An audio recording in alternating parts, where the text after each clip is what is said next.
Do you like movies and games also? Listen, so much more, they all know.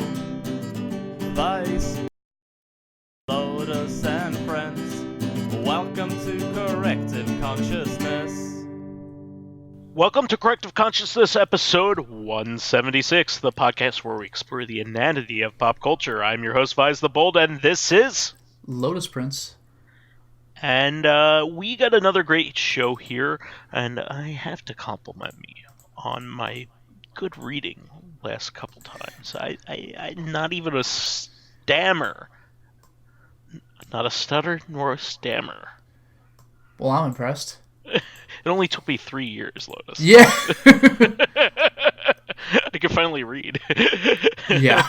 The English major can finally read. But yes, we have a lovely show here about our RPG favorites. I usually like to do a show about something that inspired me this week, that inspired the topic. So I've been playing a lot of Dragon Quest XI lately, as listeners may know.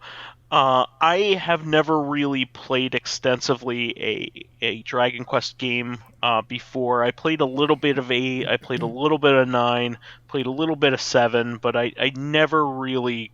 a very little bit of Dragon Quest 1, when it was Dragon Warrior 1 on the the NES, but I never really got deep into them, and Dragon Quest 11 is the first time I ever got super into it, and I really love this game.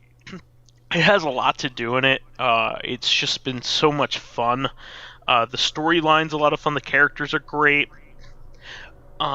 Everything's so goddamn charming. It's ridiculous. I mean, the series is known for being really charming, but this game especially has charm out its every orifice. It's so much fun to play. I have maybe about 40 hours into it, and of course that's nothing in a Dragon Quest game. They can go over 100 hours pretty easily. And usually that's intimidating, but with this game, it's so much fun to level up in and develop your characters and do side things, and even just like the character interactions and things like that are a lot of fun. And there are even like a lot of really cool things that you could do in it, like such as collect outfits, which is pretty neat. Normally in most RPGs, your character doesn't even really change much when you put different armor suits on them, unless it's the type of game that really caters to that. Western RPGs tend to maybe do that, but like if you put like a certain type of armor on in a classic JRPG, your character's not going to change their appearance very much.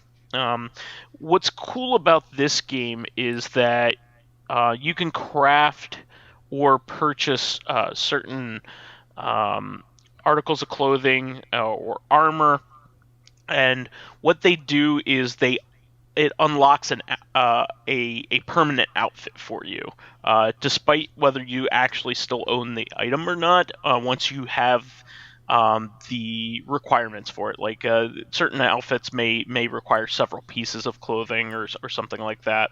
So, for instance, Dragon Quest is known for its bunny girls and bunny girl outfits, and one of the characters you could dress up in a bunny girl outfit. Well, you need to collect 3 items of clothing in order to complete that outfit. But you can change their appearance at any point after that, once you've assembled it and collected it. And what's neat about it is you can actually, in actuality, wear anything you like, in terms of stats. But you can customize the look of your character with these outfits. Yeah, that is pretty great. So actually, I like that system better.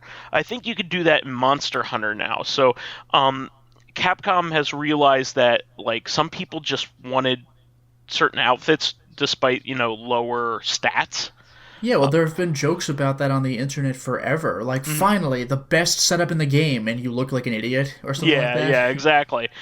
Well, I think what you could do now is you can assemble, your set that makes you more powerful, or puts you in a better situation than what you need. But you can change it to the look of whatever you want. Any of your previous outfits, which is pretty neat. I think that's a great feature. So I think this is a great feature of this game. I've just been so much enjoying this game and leveling up the characters, and like their stat growth is a lot of fun. It's just a joy to play, and I just had to talk about that because it's probably one of my favorite RPGs I've ever played already. So I wanted to mention that, and there's just a lot of really cool things to do. Like recently, like one of the things that I needed to collect for that bunny outfit was actually only winnable at the casino. That makes sense. In the that game. Makes sense. Yeah, because it's like a showgirl outfit. Exactly. Yeah. And so in the casino, it isn't actually gambling. So it's kind of like the Japanese form of casinos. Like you go in and you buy a bunch of tokens, and the tokens can be used to purchase like exclusive items, but the tokens have no cash value. You can't like turn them into cash afterwards and break the game's currency system. Well, Yakuza had a way of breaking that system where you would have to buy tokens or tags depending on what kind of casino you were in. Yeah. And once you've done what you want to do, you can use your tokens to buy items, yes. But one of the available things to buy is like bronze, silver, or gold plates, like decorative plates, and the only function those things have is to be sold. So that's kind of how they got out of it. Well, that's how pachinko and other like forms of like minor gambling work in Japan. They kind of you turn your winnings in for a prize item, and then they tell you to go down the street with that prize item, and they'll buy it off of you. That's interesting. Okay. So that's how they in Yakuza you sell stuff at the pawn shop. So yeah. That's how they skirt gambling laws in Japan. That's amusing. But this is a well-known thing, but it's kind of like that in this. But there's without that last step, you can't trade. Well, yeah, Dragon Quest is just for the fun of it. It's not real life. Yeah, exactly. So, what's kind of cool about this as well is they know very well that you can game the system, so they don't let you turn those tokens in afterwards. They know very well that if you have a bad day in the casino, you're just going to reset your game, right? Yeah. And then you'll start with all your money. So essentially, the casino is more interested in allowing you to have a fun time. Well, yeah, I mean, it makes sense. Like, by this time, people must be aware that, like, hard resetting is a thing.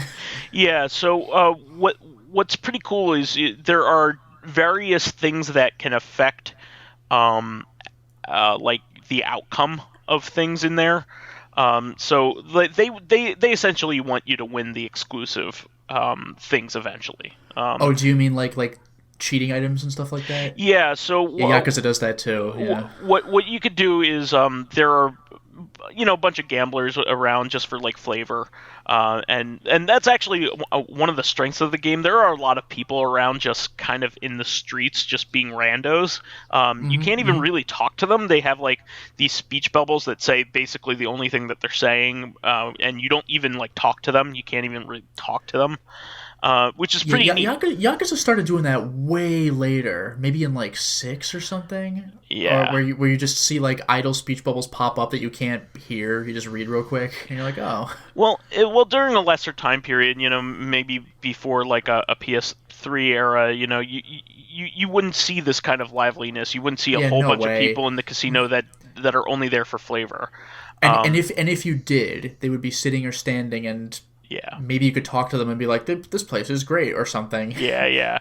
Well, there are a lot of people in the casino just kind of sitting there having fun or doing whatever, and but there is a fortune teller in there, and you can talk to her, and she goes, I'll tell your fortune for free. I'm here to help people out, and they'll tell you whether big winnings are in your future, and if Oh, you talk to them, that actually affects how things are going to go.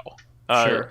so once you do that, it'll give an indicator sound, and that means that your luck is higher than usual. Sure. And then you can also talk to one of the bunny girls in there.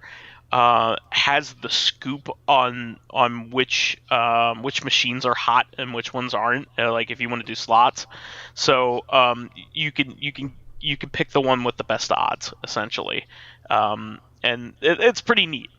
But even the gambling itself is actually pretty fun, like with the slot machines. So they realize that you don't really want to sit there and watch a slot machine for an hour. Oh, Like I know. even like on autoplay, you don't want to do that. So what they do is they kind of dress it up. They have it as like the the um the slots are an RPG quest in itself. So like in it, you're playing like a slot RPG quest, and you play as like as a slime, and I he's think like actual Japanese slot machines kind of have that, like the it's pachinko stuff fun. kind of have that going on. It's really cool. So like he goes through his own little RPG battles, and you win and you lose depending on how your rolls come up, and it's just a lot of fun. You can even equip a party, and all that stuff if you're lucky enough. You know, I remember like back on the PS2, like this I was trying to import the Fist of the North Star fighting game Mm, because that was Japan only. That was sure. the Arc Sys Works, like the Guilty Gear fighting game. And I got the wrong game because I just went on eBay and I was like Hokuto PS2, that'll be easy. And it turns out there's a bunch of Pachi slot Hokuto PS2 Yeah, games. nobody wants those. Yeah, but at the same time though, those are the slot games that kind of have an adventure about them. Like the idea has been around. It just was cool as like a mini part of this game, yeah, and it was charming enough to keep me watching, and I won quite a bit, and I got enough tokens to get what I wanted eventually, I and guess you'd love the latest Castlevania game then. Ooh, I actually won some money from that Nice. in Atlantic City. It was I think I actually do kind of remember you fun. mentioning that. Yeah, Yeah. yeah. But it it uh it was just a cool little surprise that they put that much effort into something that was, a relatively minor part of the game. What amounted to a relatively minor part of the game. So I'm really enjoying that. There's also the cast of characters is also really neat. So you have the main character.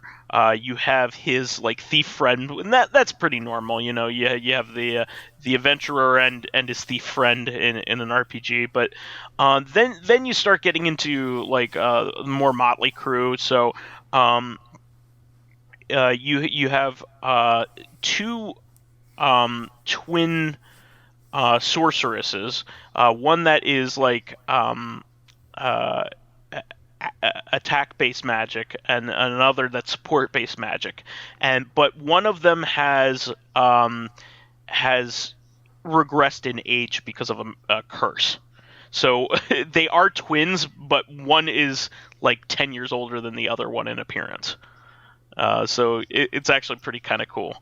Um, and there is a really cool character named Salvando who is clearly gay, and but he's just a really charming character, and a lot of Japanese games have a hard time portraying gay characters, uh, positively, and not as a joke. And he's like a really awesome character. And he's also like from the circus, and he's just a really cool character to play as. He's actually one of like, he has like some of the most unique abilities. He has like a whole showmanship um, section of his category, and he's a lot of fun to play as. And then you have like um, a character that she specializes in melee, which is pretty neat, and then another kind of support magician kind of character. So you have a wide variety of characters to choose from, and also some major convenience here. I know they just did this with Pokemon.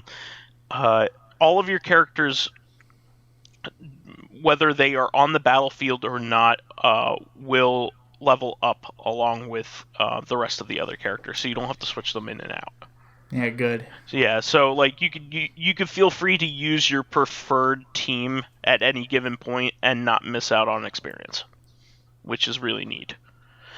So overall, I'm having a blast with this game. It's really a lot of fun, and I can't wait to, like, every time I step away from it, I actually want to play more of it. And even though I got this Death Stranding only a little while ago, I haven't gone back to it because I'm actually just been so knee deep in Dragon Quest that I actually just want to play Dragon Quest, which is unusual. This has really hooked me. So I want an opportunity to talk about it, and also have you get to talk about some of your faves. So if you'd like to go ahead, I'd love to hear what you have to say. Yeah, I mean, as far as traditional RPGs are concerned, my favorite might be Super Mario RPG. I have a history with that game, like a middle school friend introduced me to it, and it's super charming. It's pretty easy to get into. It's like a very user-friendly RPG. It has like the player staying awake during battles, because if you time your hits right, then you get like extra bonus damage and things like that. I think it might have been one of the very first RPGs with a hit timing system like that. Yeah, maybe. Yeah. The sense of humor is really great. The game doesn't wear out its welcome. Like, your max level is 30. Yeah, it's true. I think it might be a 20-hour game. Yeah, it's reasonable. And it's just like, it's just so much fun to do, and it has a bunch of like secrets and Easter eggs that are unnecessary but cool to find and often beneficial if you do. If we're talking like some of the really out there stuff, it's just like very entertaining to play. And not to mention, you get to play as Bowser. That might be the first time that's ever been a thing where Bowser just joins your party. That was crazy. So that was a big thing. Not to mention Peach. Yeah, that was a big thing for back then. I remember people were going nuts over it. And one thing I didn't appreciate at the time, because I didn't know about it, but when you, like, the tutorial dungeon is Bowser's Castle, which is already pretty interesting. Like, that's where the game starts, and it doesn't take you very long to get... Chomp. Yeah, exactly. It doesn't take you long to get to Bowser, but when you're fighting him, it's like a Super Mario RPG remix of his final boss theme of, like, Super Mario World, I guess, or like whatever the last game was where he was the final boss. Yeah, probably like, Super Mario World. I didn't realize that at the time, but that was a cool little touch. And it's just really cool to see, like, all of a sudden a new enemy comes in, takes over Bowser's castle, so like you get thrown out, so both of you are left sitting there like, what just happened? So you have to reluctantly team up with him to deal with a bigger threat. That's also become kind of a trope in the Mario RPG series of games. Like, he's oftentimes an ally, or at least like he's not the big bad in almost any of them. Yeah, and it's great because he's so gruff and like he does want to team up with you, but he doesn't want to admit that he does. So he's like, all right, I guess you can become a recruit of the Koopa Troop, and you're like, all right, whatever. And it's like, Bowser's joined your party. You've joined the Koopa Troop, maybe, kind of. Like, it's pretty fantastic. Yeah, it has a really great sense of humor. That was another thing that stood up on it. Like, it kind of set the tone for the rest of, like, Nintendo's RPG output, like, really. What I love is whenever you have to convey something, like, whenever NPCs ask you to talk in, like, story cutscenes, you do everything through pantomime. It's fantastic. There is zero dialogue. You just like start turning into things that you're talking about. I don't know how that works, but it makes enough sense. It's great. And the soundtrack is brilliant. Not to mention the Final Fantasy IV Easter egg. Like the character you meet isn't from 4. He's unique, but they play the Final Fantasy IV boss theme when you fight him, and you're like, oh shit, that was pretty fantastic. Yeah, I had a really good experience playing that game because I played it when it came out, but I didn't really appreciate it because like I just didn't understand RPGs at the time. Yeah. But then in college, I made a concerted effort to start liking RPGs and playing through them, and it ended up being like the second one I ever beat. The first one actually being pretty much its sequel, which is Oh, Paper Mario. oh well, one of its other sequels. Mario and Luigi was actually the first RPG I ever beat. Okay. Believe it or not. And I really love them. Have you played any of the Mario and Luigi games? Nah, cause like I never had a handheld system. Oh well, the first one is at least on GBA, so you could play that on your Yeah, I GameCube. could access that. Yeah. But well, you have a DS now, right? I do, but I want fucking video out, man. Yeah, I know, I know. Yeah. But the Mario and Luigi series is a really great successor to Mario RPG. Yeah. I played up until Bowser's Inside Story, which is the Mhm. third one, I think. Yeah, And there was Mario and Luigi. There's Mario and Luigi Partners in Time, mhm. and then there was Bowser's Inside Story. And then there was the one where they teamed up with Paper Mario. And then there was also one other one. Was it Dream Team? Yeah, I think Dream That Team sounds was it. familiar. Yeah, yeah. So I only got a little ways into Dream Team, which was quite good, but I just never beat it. Yeah. But they did end up remaking one and Bowser's Inside Story as well. Yes. Yes. But yeah, really great choice on that front. Yeah, and to veer off in a different direction, I believe this would count as just like any of the Soulsborne games. Oh yeah, So satisfying. I mean, I've talked enough about those on the podcast, Sure. but just the sense of progression, the subtle storytelling, the amazing boss fights, the expansive, like awe-inspiring environments are just great every time. yeah, and I wanted to also get a shout out to the Mass Effect trilogy as Oh, well. sure. The original trilogy, not Andromeda so much, but I absolutely love those games, especially and my opinion's hardly original, but Mass Effect 2 in particular was just so good at the time. Yeah. It was just kind of like all the twos were really killing it back then. You also had Uncharted 2 around that time as well. Uncharted 2 is unbelievable. Yeah, like both of those games like changed like gaming, like for the better. Like around them, they like Mass Effect 2 inspired so many other games, and so did Uncharted. In fact, like Uncharted 2 kind of almost ruined like certain things in gaming because there were so many copycats that couldn't do it nearly as well. Yeah. So, yeah, Mass Effect, that trilogy, just I absolutely love any video game series that like carries your save over and actually holds on to your decisions. And in that series, I felt like it was a great progression, especially like when some of the like little decisions that you made in 1 popped up in 3. Like Yeah, I that's was clever. just floored. Like And then the endings don't fucking matter. the endings don't, but everything leading up to it Yeah. does. I mean, like you have the support of the alien race that you were going to exterminate. Mhm. They were like bugs or something. I forget what they were called, but like they show up and they thank you, and Yeah, that's super cool. yeah, really cool stuff. Like the character that you save in 1, like in 1 you have to make a choice of whether you want one of these 2 teammates to die. It's like a tough decision. You're supposed to really weigh it heavily, and they become like a significant part of 3 story, which is pretty cool, depending on who you picked. One of them is basically like a space racist. Like she clearly hates all aliens. So like a lot of people picked her to die because she's a space racist. But and the other one ends up being like a romance option. if you let the space racist live, she has like a really good character arc where she kind of makes amends for being a piece of shit. So it's pretty interesting, depending on where you want to go from there.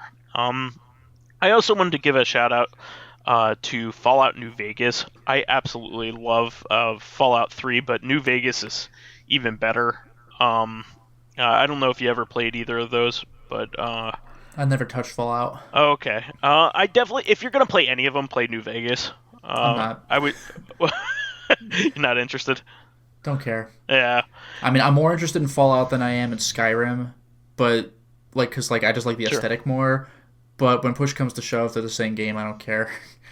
Well, I mean, the same basic idea. Yeah. They have their charms. I mean, the dialogue is really what makes those games a lot of fun. I mean, I've watched Luminaire play some of a few Fallout games, and like, and I've seen you play some of one of them. I mean, like, they do look cool. I'm not gonna play them. Okay, well, fair enough. Any other choices that you wanted to point out? Well, I mean, this one's like half a joke, but I do have a soft spot for Final Fantasy Mystic Quest. It's the first Final Fantasy I've ever played through to the end, and the only other one being like on an emulator, Final Fantasy V, before it was actually like officially released in the West. You know, I've only ever beaten one Final Fantasy game, and it was 7. Well, that's the one to beat, you know. Well, I should also probably get on like 4 and 6. I mean, like, I watched my friend play through, like, I watched 5. Perry play through 8. I watched the end of 7. I watched Luminaire play through 12. You know, I'm not, like, I watched him play through most of 10. Like, you know, I've been around. It's just that it's kind of funny that the only Final Fantasy games I've beaten are, like, not really a Final Fantasy game, and the one that nobody had, which is just kind of... And 5 is damn good, and you can get it now, but it's like... That's the one I beat. It's like the only Castlevania games I've ever beaten are 64, which no one likes, and the Japanese-only arcade game. Like, what? It's just so out there. Well, I actually liked Mystic Quest. I played that when I was probably its intended audience. Like, I wasn't that big into RPGs. Yeah, it's baby's first Final Fantasy. But it has some really charming aesthetics. The characters are pretty cool, and yeah, you don't have to choose party members. Like, party members are decided for you. Like, you have one party member with you at any given time, and they leave and someone else replaces them. Like, you're only actually by yourself for like a very short period of time. Whenever if you have a sword and you get a better sword, you equip that one. You know, like, you always have the best. You could swap whatever weapons you need whenever you want. You always have equipped the best version of whatever weapon it is. The game's very user-friendly. All enemies are visible before you fight them, except for the one dungeon where invisible dungeon. It's a gimmick, yeah. And even then you could find the mirror that makes them visible. If you die, you could just restart the battle right there. You can run away. Like you're not. You can't game over. Like, you literally can't, unless you choose not to continue. So the game's very user friendly, and the soundtrack is not done by Nobuo Uematsu, but it is very good. It's quite good. The Bone Dungeons theme is very good. The boss music is fantastic. The final boss music is great, and even the approach to the final boss, like the visuals. Let's just say, if you saw it out of context. Like, here's my walk up to the final boss of the game. Out of context, you might not recognize it for a Final Fantasy game. The visuals get crazy. It's kind of great. I also like that the game kind of also tends to try to be more visual with its presentation. So, like, you have a life bar instead of just, you know, your stats, your numbers. And you can select numbers if you'd like.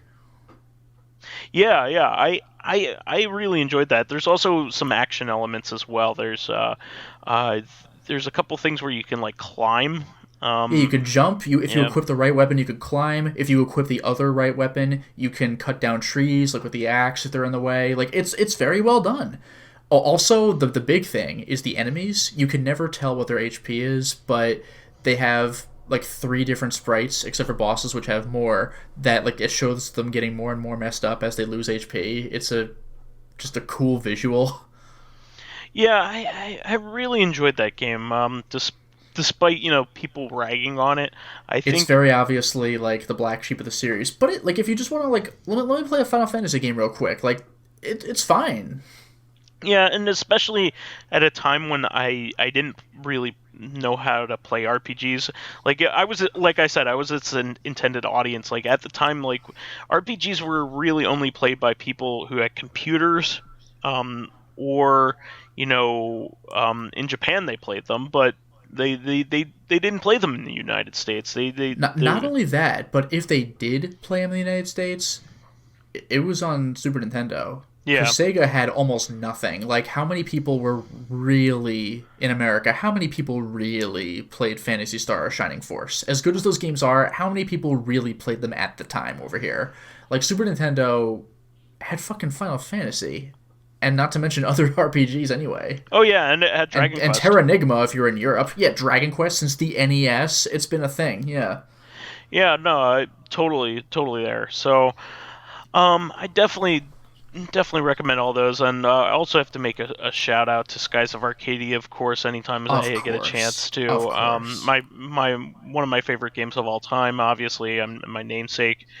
I really love that game. I I sometimes I think back to it, and I try to think that it may not be for everyone this day and age because it's very Dreamcasty. Yeah, and the battle system is very slow.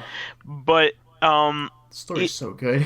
the story is great, and the characters are great, and the music is great. I've been listening to the soundtrack in the car lately. It's fantastic. Yeah, everything else about it is really fantastic. The sense of adventure is unparalleled. Oh my god, dude! Yeah. It actually, that's part of the reason why I like Dragon Quest 11 so much. Like there's a lot of sailing in it.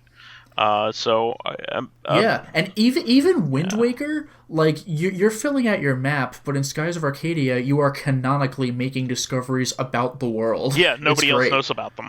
Yeah, like in Wind Waker, you don't know about them because you're like 15 or something. I don't know, but in Skies of Arcadia, like you are going where nobody has gone before. You're finding lost islands. You even at one point become aware that the world is round, which is pretty fantastic. All of a sudden, your party's like, wait a minute, we this is where we came from, and we didn't turn around ever. The fuck is that about? Like, it's amazing. I also love the bounties. I Yes. love any kind of system like that where you have to like track people down like that. That's really cool. And the bounties, I think, are the only thing in the game that levels up with you. That's pretty cool. Like, because like the They're first always bounty you supposed ever to be challenging, right? like, oh yeah, because the first bounty is story, but every bounty after that is optional. So the first optional bounty is Rupee and Barta. And Barta beats your ass, and you're like, all right, I'll level up. Nope. Nice try, buddy. Yeah, I really love that game. Let me see here. What else do I really like? Spiritual successor. Shout out to. Yeah. It's not exactly a spiritual successor, but shout out to Valkyria Chronicles. Sure. That game is just great. It doesn't have the sense of adventure because you're in a war. You're not trying to be an adventurer. But I've mentioned this before, that Skies of Arcadia also has. One of my favorite things in games is when you are either reduced to nothing or you start with nothing, and you build up to something spectacular. Like, Vice becomes the head of, like, an entire island's headquarters. He builds up a giant crew. In Valkyria Chronicles, you build up more and more soldiers in your army as you become more trusted to man more troops and vehicles and things of that sort. You become well known in the army for what you're doing. Even the enemy commanders know your name and like have respect for Love you when it. they see you on the field. It's great. It's so And not to cool. mention both games, I mean, I'm not going to say what happens in the plot, but both games have endings that I was very happy to see. Oh, absolutely. I really love that game. And let me see. I'm kind of a rube when it comes to RPGs because like I haven't played as many of them, but I really have taken a liking to them. Like I really liked West of Loathing, what I played of it, and then I got distracted by Dragon Quest, but it is it's such a funny game. It's laugh out loud, and going along with that, Barkley, shut up and jam Gaiden. I mean, this game is canon. One of the most eminently playable RPGs, but also one of the funniest experiences I've ever played in my life. It's genuinely laugh out loud, which, like, I find everything funny, but laughing out loud is not so common. For me. And Barkley Shop and Jam Gaiden got me a lot. Yeah, and on live air. Several times. So what a good time. Yeah, I definitely recommend anybody who hasn't gone and done it, going to our LP from way back when. I think it must be 5 years old at this point. Something like that. Yeah. I love when you first launch the game, it's like, this requires DirectX 11, okay. And the screenshot when it loads, you know how some games used to do that, where they would have a picture of a cutscene or in the game. It was whatever the latest NBA game was at the time. The graphics look gorgeous. You're like, all right, it's like an RPG Maker game. Looks nothing like that at all. Tales of games. I do like that, actually. And they take the Space Jam theme and just put some chiptune behind it. So good. They made it better. And the song from Blue Dragon, all of a sudden.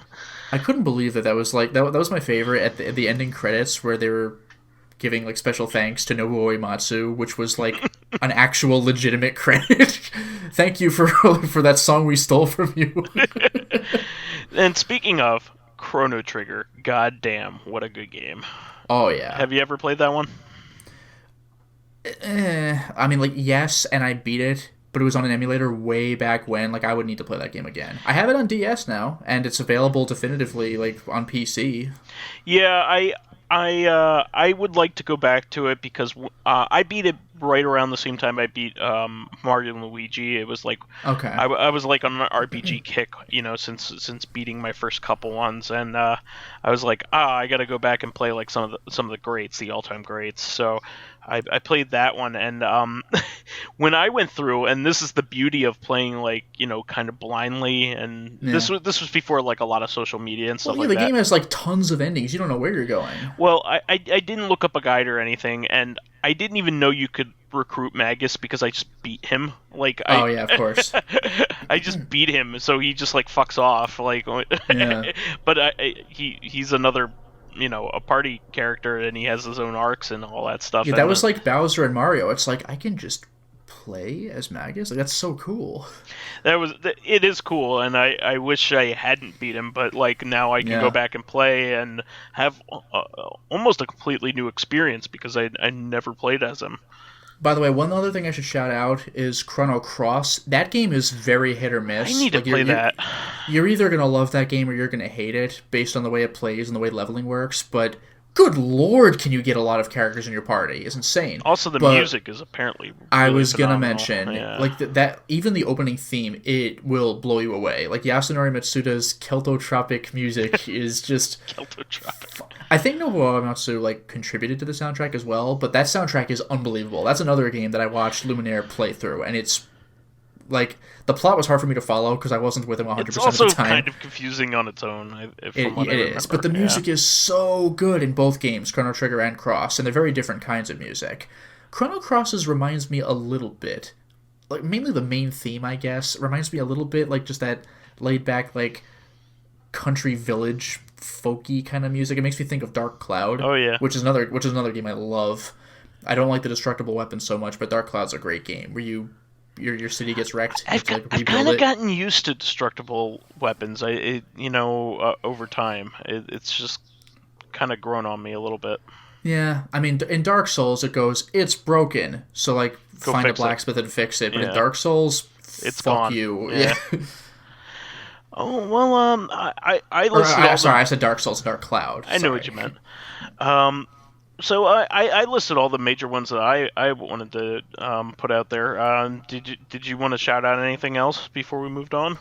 I absolutely do not recommend this to everybody because it's very niche, but a little bit of a shout out to Kingsfield. If you play it with a guide, which you absolutely must, it's pretty, as you progress, you really do feel a sense of progression. I've said this multiple times, but anything will kill you in like 5 hits at the beginning of the game. It's brutal, considering it's not turn-based. But as you progress, you really do get way more powerful, and you feel like you're accomplishing something. Kingsfield, Japan is just Grimrock. Like, go down to the next floor of the dungeon that the entire game is. The whole game is a 5-floor dungeon. Kingsfield 2 opens up. Kingsfield 3 really opens up, and I look forward to seeing where Ancient City takes me. Yeah, I think I would just rather watch you play it. To Yes, be you honest. would. Yes, you would. Yeah. Like, you don't just pop in Kingsfield real quick. Like, let me play for 30 minutes. Like, you're gonna get your ass beat. Like, the game's potentially infuriating. Like, you must use a guide. But if you do, you will have a good time. Yeah. All right. Well, I think we can move on. Having said that, I think we explored the topic pretty well here. Let's move on to fan stuff. Yeah, so we have 2 comments from Living Corpse. One of them, this is a callback to YouTube being stupid with them marking your videos for kids or not. Yeah, like, we might need to do that. I didn't even think of that. I did it. Oh, you did it for Corrective? Yeah. Oh, sweet. So yeah, like, fuck COPPA and fuck the FTC. I'm gonna interrupt real quick. It's not really fuck the FTC, it's fuck YouTube. Yeah. Like FTC is just enforcing something. Seems like every 3 to 5 years we get a new SOPA or COPPA or whatever other name they could come up with. We really need the older generation of lawmakers who are out of touch with technology and pop culture to retire so people closer to ours can step in. Yeah, remember why the ESRB exists? Because people arbitrarily assumed that Night Trap was rated M for mature. Yeah, and they also had like It's the kitty wrong bullshit. assumptions about like the game. Like they thought you were the vampires, even though you're battling them. Like Yeah. Like, how about you watch 5 fucking seconds of gameplay, buddy? Yeah, and also it has as much like ribaledness as even like a PG-13 movie. You know, It's Home Alone but more tame. It's like slapstick instead of like stepping on a nail. Home Alone is uncomfortable to watch at some points. Oh, hitting somebody in the head with a brick or impaling them with a nail, like I still cannot watch the stepping on the nail. Like it looks way too real. Like Yeah. I look away every time. The hitting with the brick I can watch, but like they would have been that dead. really looks like it hurts. They That looks would have been rough. dead. Yeah, no. No, it's not even that they would be dead. Like, I mean, the whole thing is like they should be dead like 10 times over. But a brick, like, Jesus. yeah, but like I don't know how they did it. But when they hit Marv with a brick, like, damn, that shit looked for real. Like, there's no blood or anything because it's not that kind of movie. But like, he went down, dude. Like, he sold that hit so hard. Oh I was yeah, like, oh god. I'm sure he got hurt when he fell too. I love when he tried turning it around. By the way, I still. It's very hard for me to find an excuse to quote this line, but I love suck brick, kid. Yeah, I love that. Throws a fucking brick at a little kid. You used to say it all Holy the time shit. when we were playing Brawl, and you would like throw a Pokeball or something. Oh yeah, dude. Yeah. It's great. And Living Corpse also says, make my dream movies and games without fear of financial... Oh yeah, if you could do anything and get away with it. Make my dream movies and games without fear of financial problems. Don't even care if they bomb. It's passion projects. Hell yeah. Honestly, I wish more people would do that. Yeah, that was essentially my... Yeah, like something if you cater to everybody, then there's a good chance you're going to get a watered down product. It is very, very rare that you can cater to everybody and end up with something like Marvel Endgame. Like, most of the time you end up with something that everybody kind of likes instead of something that some people really, really like. Fair. As for the question, Thakathon asks, what game mechanic... Actually, before I even get there, it's just like that famous quote. Like, it's fool instead of please, but the same principle applies. You can fool some people all the time. You can fool all people some of the time, but you can't fool all people all the time. Yeah. With movies, it's like you could please some all the time and all some of the time, but not all the time. So anyway, Thakathon asks, what game mechanic do you know of that's only utilized once or very, very few times? For example, in Paper Mario and FF7, you can walk, but it's only useful once in each game, respectively. Or even in tabletop RPGs, when do players swim? That's a good question. Yeah, actually, speaking of walking, that was useful exactly once in Neverending Nightmares, and it got me killed many times because I forgot that you could walk. There are quite a few RPGs that have a prey mechanic that is only useful in like 1 or 2 spots. Like Earthbound is like Earthbound. that. But that's even harkening back to some older RPGs where praying, like I think Dwarf Fortress has a Oh, prey jeez. mechanic that like barely is utilized at all.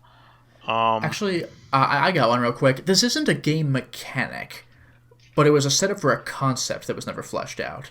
In the Tomb Raider reboot, I mean, you're killing everything with bow and arrow constantly, but like when you first get the bow and arrow, it's like you're gonna go hungry soon. You're trapped in the middle of the woods in some fucking island you don't know.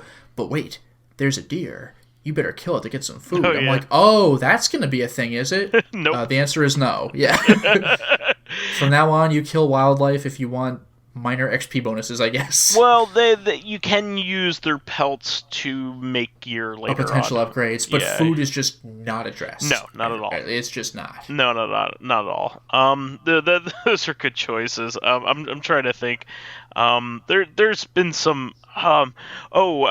With Uncharted 1, I knew you were gonna mention that. I knew it. Uncharted 1 introduces a back shooting mechanic that is used for a single sequence, and Yeah, but the thing was though, but it I don't mind. surprises the shit out of you when it Well, happens. that's the thing. I didn't mind that so much because Yeah. it was revealed at the very end of the game. Like, we have one more trick up our sleeve. It's not like mid game and then Yeah. you just forget it's a thing that happens. You're like, why is that? But like, yeah, that does count. Uncharted 4 did something similar. The very last Yeah. encounter had a new mechanic that you've never seen before. Yeah, no, which and was kind in of fact, the interesting. whole ending battle is using. That's what it. I'm talking about. Yeah. That part that was very well done. That was cool. Oh, what are some others? I gotta think about this now. Yeah. This is a bit of a tricky one. I mean, a lot of games walking where it doesn't really matter, or like Silent Hill. If you turn off the flashlight, enemies are less likely to notice you. I don't give a shit. My light's on constantly. Like, Yeah, exactly. what does turning the light off do? Make me not see? I mean, if I'm a speedrunner, I'll have the light off all the time. I understand that, but like, I don't care about that. That's not a mechanic that disappears. It's just one I don't care about ever. Yeah. I'm trying to think myself. I think we hit some of those ones. I mean, RPGs are known to have like obscure. Oh, here's another one. Like in Shining Force, some of like the every single shop you go to, you could check deals. I've never seen a single deal like ever Oh, really? listed. And Actually, that reminds me. In Kingsfield's, what America calls Kingsfield 2, what Japan calls Kingsfield 3, there are several items in the game that have question marks for descriptions, and the manual says a couple times that once you gain enough wisdom, which you have to be near end game for this, because you eat like wisdom fruits, you don't just naturally gain wisdom, you can find like an appraiser and talk to them about this stuff. Maybe it's just because I was following the guide very strictly, but like I never met an appraiser. Shining Force also like has an ability to repair items. But it's very seldomly used because there is no wear and tear on normal weapons. Only on like enchanted weapons, and you use them like as magical attacks. Like there's like a fire axe that you could do a fire attack with, that rather than just like a normal melee attack with. And that you only ever really need to repair that. Actually, semi-similarly, Dark Souls 2, your weapons actually have less durability than usual, because in Dark Souls 1, you have to hit the blacksmith up, or use the blacksmith kit that you can buy, but you could go for a while and then suddenly realize, oh, I haven't repaired my stuff in a while. In Dark Souls 2, your weapons are way less durable, but you still forget about the existence of a blacksmith because bonfires just repair your stuff when you use them, and bonfires are like checkpoints in the game. It's not like Dark Souls 1 where you advance a long way and then open a shortcut back to your old bonfire. In Dark Souls 2, you go from point A to point B to point C, so you're just repairing. So when you die and respawn, your stuff is still repaired. Yeah. Like, the only way you're really going to run into trouble is if you just play for a while without resting, or if you're doing a no bonfire run, because you actually can unlock something from doing a no bonfire run. It's just a miserable experience, because if you die, you're at the very beginning of the game. Well, I named all the ones that I think I could think of. How about you? I'm trying to think if there are any other weird, like, one-time only, like, even as a joke kind of mechanics. Actually, this doesn't really count. It doesn't really count. But there was one thing that made me laugh in Drakengard 3. It's just that with Drakengard 3, it plays with video game tropes, but it does it times too many, like, in a row, to the point where you start to expect it. But one thing that kind of got me was when I beat the second main boss. Sometimes when important things happen, it'll be like, oh, you've killed this story boss. Your sword has gone up to level 2. Like, normally you pay to level up weapons, but your personal sword levels up at story moments. Or it'll be like, your dragon has changed form. When I beat the second boss, who was riding an airship, it goes, you got an airship. And I was like, wait, really? Because, like, the whole thing with Drakengard is you ride a dragon. I'm like, what would you need a airship for? Yeah. Yeah, and you don't travel between levels. Like, it's like Drakengard 1. You select a level from the menu. So I'm like, what does it mean that I have an airship? So I was already a little suspicious. And when the next level starts, some levels start with little campfire sequences where you just talk to your friends before you really get going. And on the level post-airship, you're on the airship, and you're talking to your disciple, and it's like, well, I've checked everything out on this airship except for this one door that leads to the captain's crew or the captain's quarters. It's locked, and like, but I did find a map for you, and a little map pops up. It's like, ding, like you don't get it in your inventory, but like there's a little picture indicating that a map exists, and it goes, the door is locked. Well, where the hell's a key? I don't know, but I guess it'll turn up at some point, and your character directly mentions that she doesn't like fetch quests. Like, she says fetch quests. Wow. It's a little meta. But then, when the next level starts, the cutscene is the enemy firing cannons at you, and they just take down your airship. So, like, you fuck never all find that. out. Yeah, fuck all that. And, like, the level begins with, like, during gameplay as you're fighting enemies, your character is just furiously ranting, like, you motherfuckers, you took down my fucking airship. It's fantastic. So like, that's a mechanic that like didn't even come up. It was going to happen, but then it didn't. That's funny. that was kind of great. That's really great. Well, I think we explored that pretty well. I think we went pretty in depth. I'm sure I'll find like a million things that I think I've forgotten. There's 1,000 more like little things that come up once. Sometimes even as a joke. Like this is especially those parody games. Sure. Where they parody the genre. Now we're gonna do an obligatory sniper section. Something like that where it just happens once. Like, see, we did it. Like that kind of stuff will probably come up a bunch, I think. Yeah. Well, having said that, that's the show for this week. We want to thank all of our fans who contributed questions. Thank you, Fagafauna. Please keep us supplied with awesome topics by submitting questions of your own via the YouTube and Soundcloud pages. While there, please give us thumbs ups, likes, and 5-star ratings on iTunes. Helps promote and spread awareness of the show, and any bit of encouragement helps keep the show going. You can also catch us on Tuesday for our sister podcast, Corrective Consciousness, the in-depth look at this week in our lives. Finally, you can friend me as vysethebold on Steam, PSN, Xbox Live, Twitter, and Switch.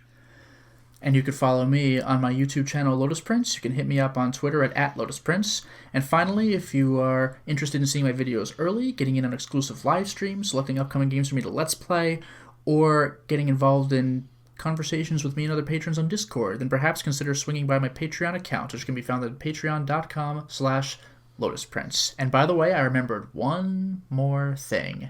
Half-Life 2 and possibly Half-Life 1, but I think Half-Life 2.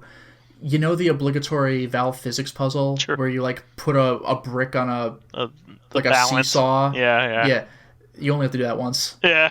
Like, look at how cool our physics engine is. If you ever had to do this again, you could, but you won't. It was a novelty for the time, for sure. Yeah. All right, well, we'll catch everybody on Tuesday for another episode of Reactive. Catch you then. Until next time, everyone. Bye-bye.